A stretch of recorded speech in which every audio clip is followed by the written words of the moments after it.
Hi, welcome back to Beyond Borders Dilemma podcast. My name is Naomi Manu, your host. Today, we are talking about something that affects every international student and immigrant, and that is money, work, and survival. Tuition is just the beginning. Living costs, unexpected expenses, and limited options can turn finances into daily stresses. Hence, we will expose the real financial realities of studying and living abroad beyond tuition, while equipping listeners with strategies, insights, and lessons from our guest.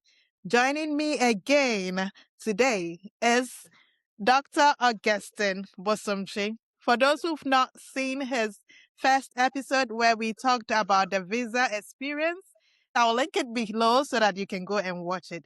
He was our guest on that. I will also entreat all of you who just landed in different countries because of school to listen to this podcast because it's going to go a long way to help you. Welcome, Augustine.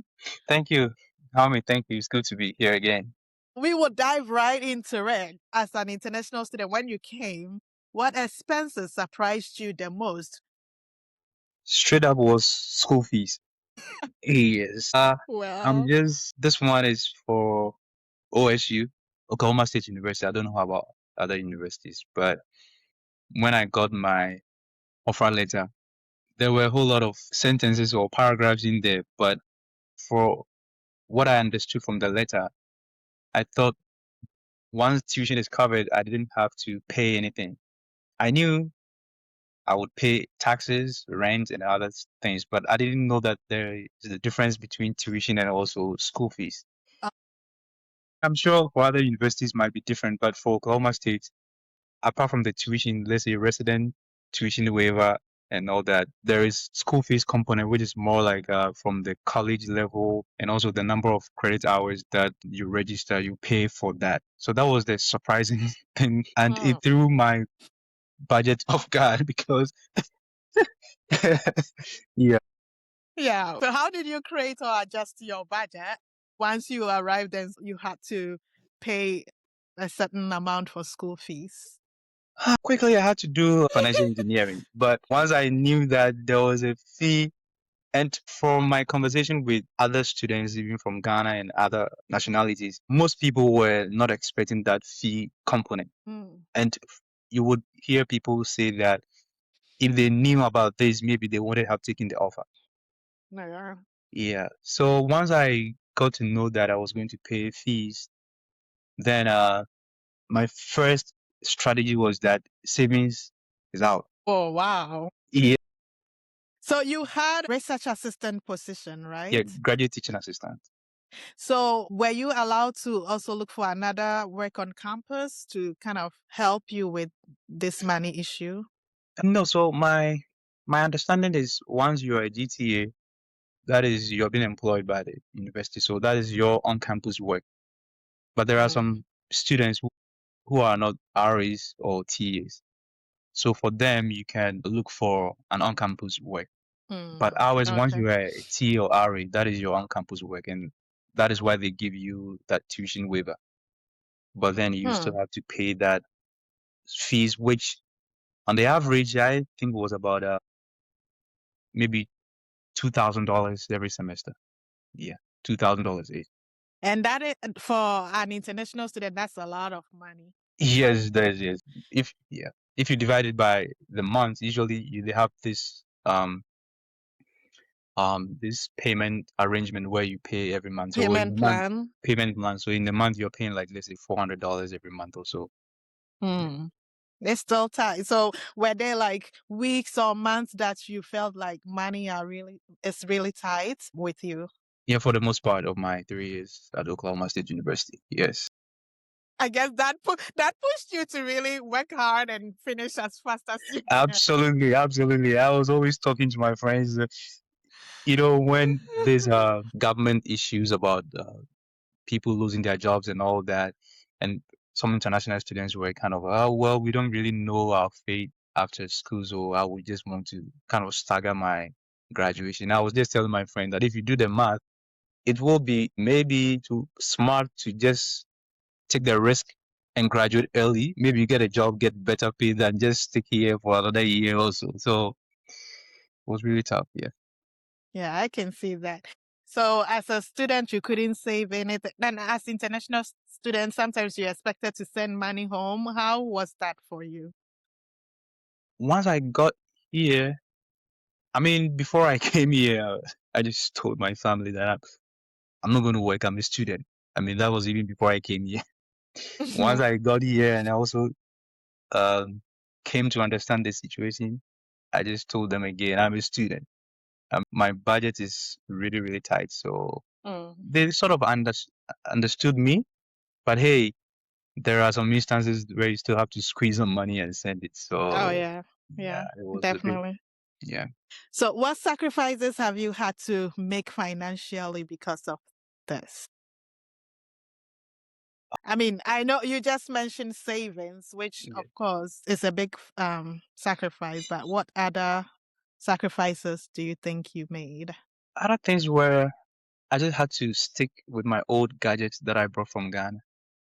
So Mm. the interesting thing, my laptop, at a point I felt like I really needed to change this laptop. But hey, when I did the math, uh, I could really squeeze, but once it was functioning, I was like, I will not squeeze myself tight again. So buying new gadgets, I'm not really somebody who goes out a lot. So outing and eating out wasn't part of me. Who knows? Maybe if I had a lot of money in my savings, I could have gone out.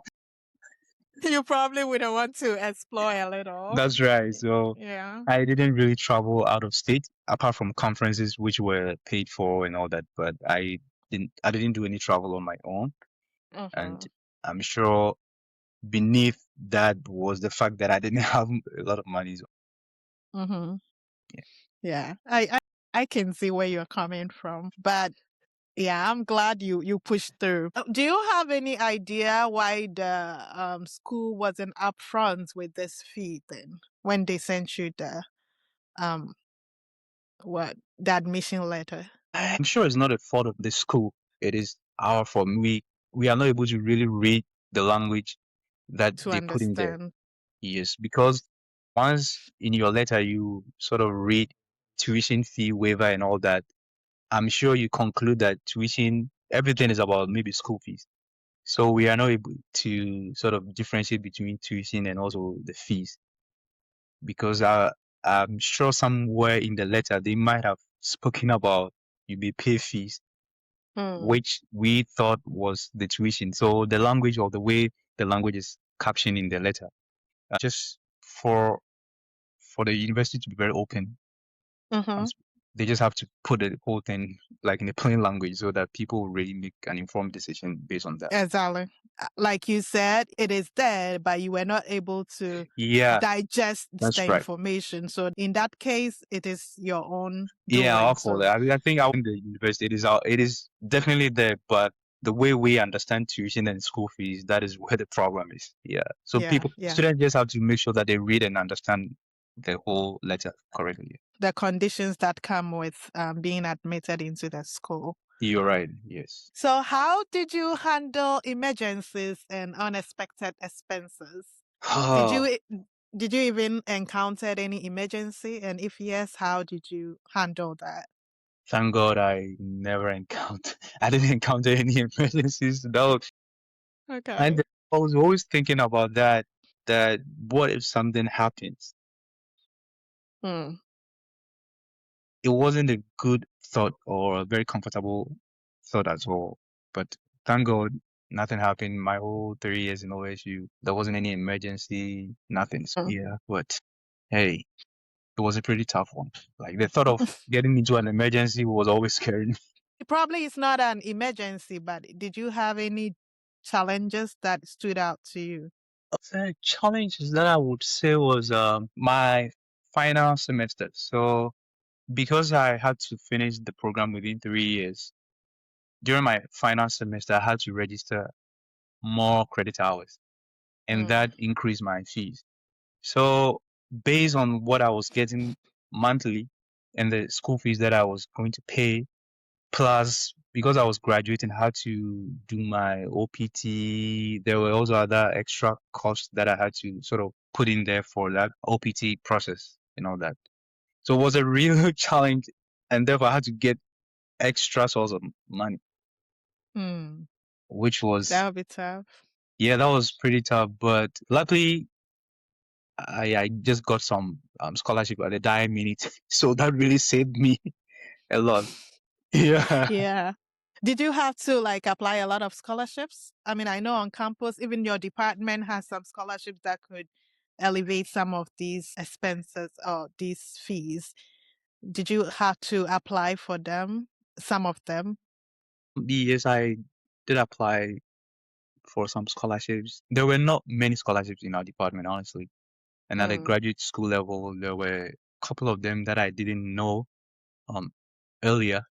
And then when I came to find out all those ones, I'm sure some of them were going to be the next semester, which I would be already out of campus.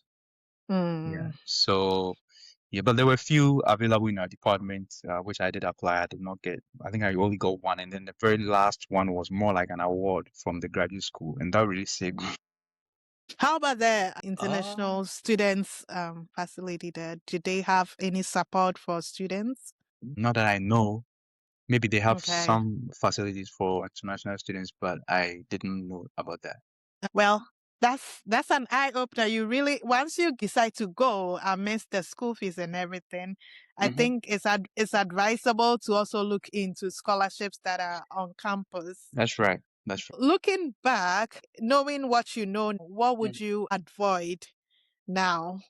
Something to avoid. I say avoid, but the point that you just made about looking for a scholarship, Mm. I believe I would avoid not You'll looking. be you'll be more proactive in Proactive, looking yeah, I would for. avoid not looking. Yeah, I'll be more proactive looking for offer because once you know that you're on a tight budget, then Mm-hmm. you should be proactive and be looking for other offers.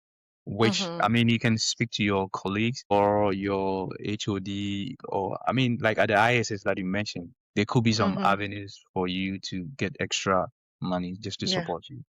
Good. So, did you have any financial mindset before going? And also, what is your financial mindset now that you've graduated? Huh. So financial, do you mean before I came Before you came to school, to when you were school? in Ghana, what was your mindset about finances? Like once you arrived, you probably had a picture in your mind how it's going to look like. That's right. And then now that you came to experience it, what is your mindset now? Yeah, so I mean, when I was in Ghana, I was like, I'll just go to the US at least. Looking at the offer letter in my mind, I'm doing some calculations in there. I'll just take my tax, my rent, and all these. I can maybe save X amount of money. But then when you get to campus and then you realize that these are the costs or the things that you're supposed to pay, you just, as I mentioned before, savings is out of your equation. So your only fuel or the energy is just to make sure that I need to graduate and Mm-hmm. just be out of school because whatever X amount of money that I thought I could save is not going to happen. So the best thing is just to graduate and face life after that. In answering your question, I would say that when I was coming to the US or when I was coming to ASU, I thought I could at least make some savings, bit of savings, but it didn't happen. Mm-hmm. So again, read the conditions that is in your offer letter and do the math very well. If you are not going to have any savings, that you know that okay, this is my situation. If you would, you also find out. One of our previous episodes, when we were talking about choosing the right school, Hmm. one of our guests mentioned that you really need to make sure that you have funding. But listening to you, it also opens up a whole new mindset that you might even have the funding, but then there might be some clauses that you That's right. wouldn't know. It's a really good eye opener for people who are applying, that they should really, really look into the admission letters and understand them before they take any decision. Most of us get so excited because we get That's right. offers to travel outside to study. Which parents will be proud of you and all, but you have to understand what you're getting yourself into. So I'm glad you are here to give us more information about these kind of instances. Not just to chip this in. I mean, apart from my situation, I had a couple of friends who were actually, some of them were on 9 month um assistantship where they don't get Mm-hmm. any stipend for the summer.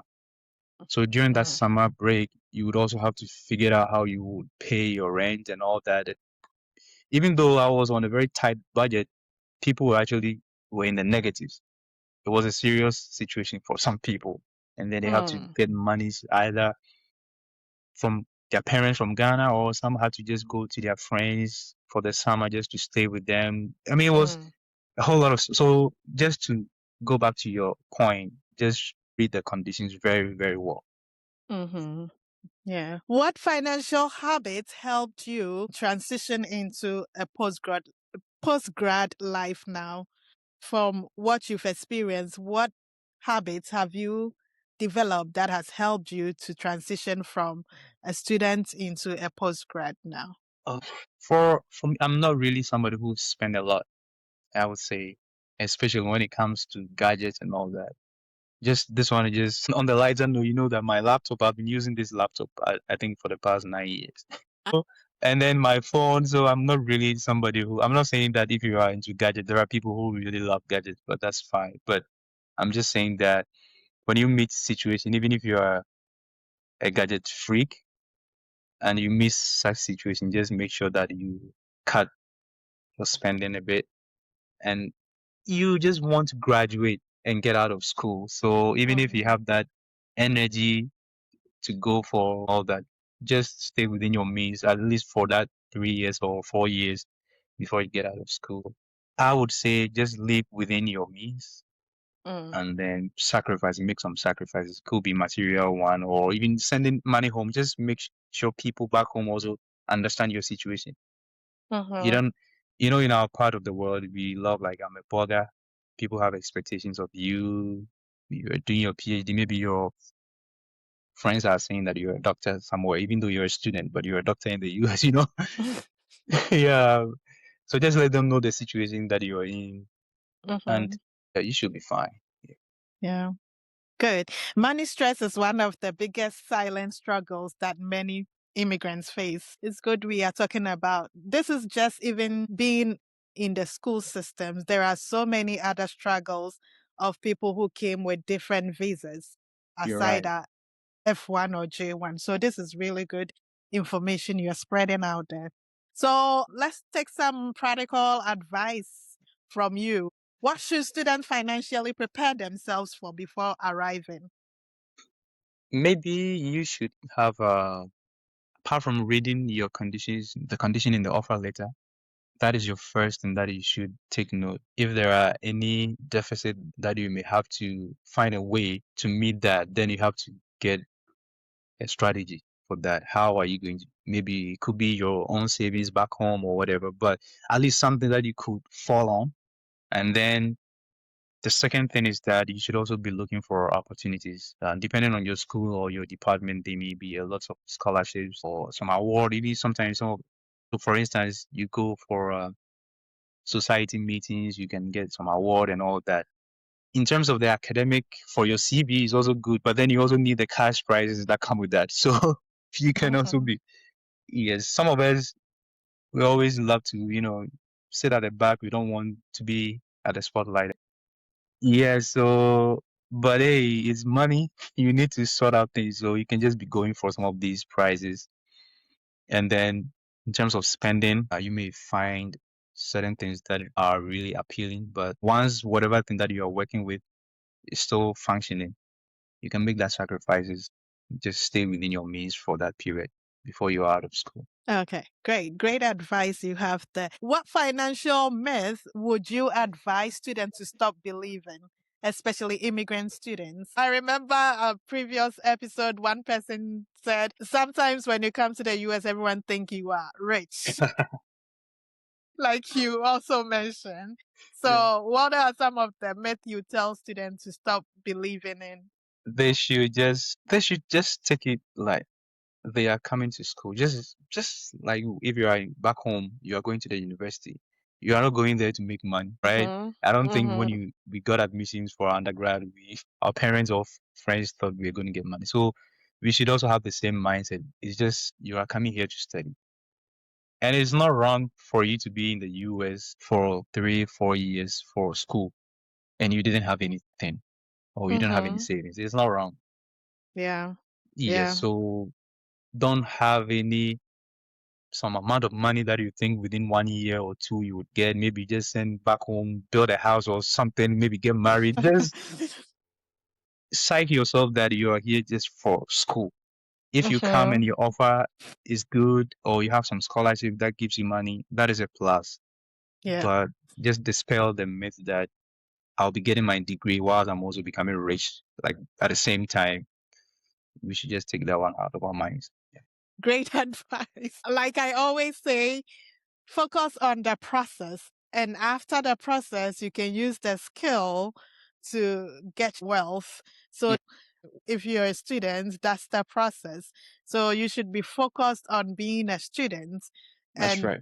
getting better grades and everything. And once you're out, you can find a better job. Because if you are not studying and you're stressed about money, that is gonna also affect you in your future, right? So you definitely have to be focused. Once you get there, you will make the money that you dreamt of having.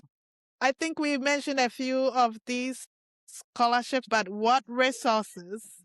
It could be campus or community resources that could actually help someone who is in your same situation. In Oklahoma State, there were other resources, especially food. I think they call it food banks. I think they call it daily bread in Stillwater. Whichever university that you find yourself, just be looking for these resources. And the ISS, that is the International Students and Scholars Office, or even the university system may post some of these available resources. At least for your food, you could just go there and that could sort you out in terms of groceries. Mm-hmm. Yeah, Mm-hmm. so be looking for that. And also, if you are allowed to have internships and all that, just be looking for some of these offers. Be looking for Mm-hmm. them. You don't have to, shy away from applying for stuff. It's just a matter of just putting the application. If you don't get it, you just get experience of writing Yeah. or experience of applying. These are the things that I would say: scholarship and also the food bank. And if you are somebody who is also a faith-based person, or we just find fellowship and a community, A just church find community. a church community, and then just mingle with people. Not too much though, so that you don't have to always be Why partying not? outside. Yeah, I mean there are people who always like over. I don't know whether there is a word over mingle, but people are always busybodies. None of that. Yeah. So just Okay. find a community. Yeah, in my own episode when I talked about my transition, I also mentioned how my church community was very Oh. helpful with us international students, and that is something. If you're a believer, you just have to find a community that believe in the same system that you believe in, Hmm. and then that is going to go a long way to help you. Even if it is not financially, being around like minded people are always helpful. And human beings are social beings. So if you're already stressed about school and stressed about money, go out there and mingle and try to form friendships that You're right. might last for a lifetime for you. You're right. You're right. That's a really, really great advice that you gave. Now, finally, what is the biggest financial lesson that you've learned, both as a student and now that you are a grad student, a postgrad student? I mean, you just started, so maybe you don't have Now much to say. Yeah, I mean, I'm sure my situation hasn't really changed that much. It's the same. Yeah, And so, I only changed mhm, locations, but in terms of finances, I'm still the same. So I'm yet to.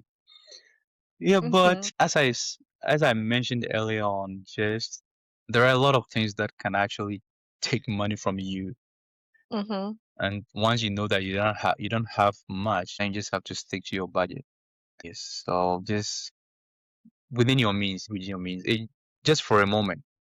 yeah, I mean, I know there are people who have that um penchant to be spending money, which is good if you have it, but hey, for the moment, just live within your means. yeah. So you talked a little bit about not having a lot of savings, and now Hmm. you had to transition from um, Oklahoma to Texas. So how was that? How did you foot the bills of moving and all? Because that could also be very expensive. Yeah, that's true. Luckily for me, I don't have a lot of stuff, or let me put it that way. So I just put a stop in my car and just drove here. But Mm-hmm. as you mentioned, I still had to, squeeze myself and just trying to. There were. I mean, I should say this. There were a point in time that I actually had to get some money back home, like for my own savings, like little savings that I had, just to sort of Mm-hmm. support one or two things. It goes back to that having a strategy that I mentioned about. So it could be families. Let me just put this across. Mm-hmm. It's always good to, send money back home. But Mm-hmm. hey, if you are struggling and you are really struggling, you can also get money for, like, you can let people send you money if you have the means, or somebody can like really assist you. You don't have to feel shy, or even if you have your own money, then that one's fine. But yeah, so it was pretty smooth, but thank God I was able to get money together and just put my small stuff in my car and just drove here. So, And how are you feeling now at your new position? well, I'm kind of excited about it because it is the same entomology area, but then from the project or the lab that I'm currently working with them, I see that I will be learning different skill sets. So that is gives me that excitement. But overall, I must be frank, I'm really exhausted when it comes to, I mean, for PhD, that was more like a crash course PhD for like 3 years. So I'm Mm-hmm. really Mm-hmm. exhausted, but still, because it is a new opportunity to learn different skills and all that. So I'm looking forward to whatever the future brings there. But I'm excited. I mean, Mm. Oklahoma is also just close to Texas, so in terms of weather and everything. It's a bit similar. Yeah. Hmm. I thought because Texas is really like sunny and beautiful all the time, all year round. Oklahoma gets really cold in winter. Yeah, it gets cold, but for the most part, it also during summer it's very hot. But Mm, yeah. around December, January, there you can also get cold. Yeah, but Okay. it's not as cold as those in the East Coast and like those up there. Yeah, I did that right from Kansas to the Bay Area. So which are very different. And of course I love the Bay Area. Everyone says we are paying for the weather here, and it's true. Things are super expensive. Things are really expensive here, but the weather is worth it, I tell you. Yeah, I'm excited for you for your new venture, and I wish you all the best. Thank you for coming on a second time to our podcast. We really Thank you. appreciate your input. Thank you so much. And I'm always glad to be here with you. Thank you. You're welcome. Well, money challenges don't mean you are failing. They just mean that you are adapting. So, budgeting isn't about restriction, it's about survival and stability. If you're listening and struggling financially, know that many before you have survived it, and so can you. Send us your questions on money, survival, and budgeting, and we'll be happy to answer you. Share your stories with people who are also going through the same. In our next episode, we will talk about mental health, loneliness, and burnout. of students and immigrants abroad. So stay tuned with us. The emotional cost that no one budgets for. Although we are budgeting for our finances, with emotions we cannot budget for. So that will be an episode that I will entreat everyone to listen to once we upload it. Please go ahead, like, comment, share, and follow us on all our social media platforms. And we will be happy to have you as one of the members in our community. Thank you again, Augustine, for honoring this episode. Thank you, Naomi. Thank you. Bye for now.